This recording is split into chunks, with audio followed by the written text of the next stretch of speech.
Vous êtes fille et petite fille de paysans mais vous avez eu la vocation sur le tard. Marion débat, j'avais un sentiment de répulsion vis-à-vis de la ferme de mes grands-parents car il y faisait froid et ils étaient un peu rudes. S'ils me voyaient aujourd'hui, ils diraient, si est-il la petite qui faisait la gueule quand elle venait à la ferme et qui maintenant est au cul des vaches. Rire, ils seraient hyper contents. Que faisaient vos parents? Mon père élevait des canards mais c'était une activité parmi d'autres. La transmission ne s'est pas faite avec une ferme mais psychologiquement et philosophiquement. J'ai grandi dans un village de montagne. J'allais traire les chèvres chez mes voisins, Jeannot et Marie, pour avoir ma petite tasse de lait. J'allais aussi jouer au milieu des moutons.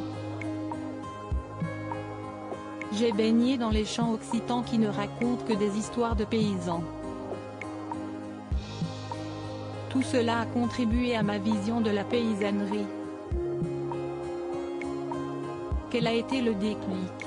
J'étais éducatrice depuis une dizaine d'années. J'aspirais à un retour à la terre, à trouver du sens, une émancipation.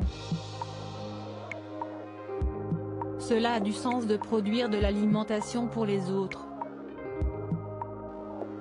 J'aime vivre avec mes animaux. Tous les jours, je me mets un petit coup de pied aux fesses.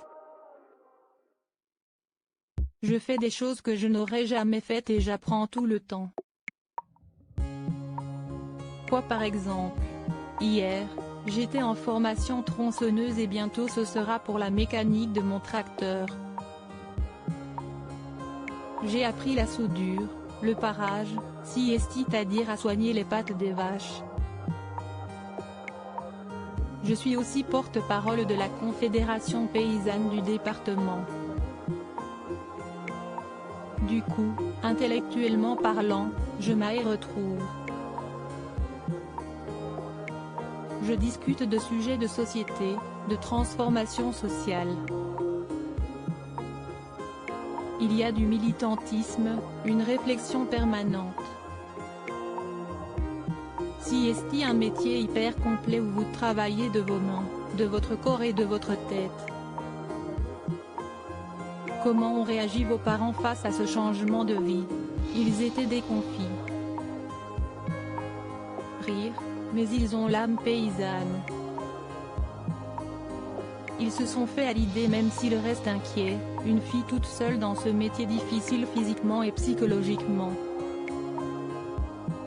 Si est la profession où les gens se suicident le plus? Les dettes, la dureté du métier, les problèmes personnels. La descente aux enfers arrive vite. Et les agriculteurs sont très isolés. Est-ce votre cas? Non car je m'implique dans des structures comme la Confédération paysanne ou l'Atelier paysan qui proposent des formations. Le numérique aide aussi grâce à mes comptes Instagram et Facebook, @laseboria, je suis l'actualité, je rencontre des collègues, je participe à des groupes d'entraide. Je vois du monde, je discute. En cas de problème, je peux appeler des gens.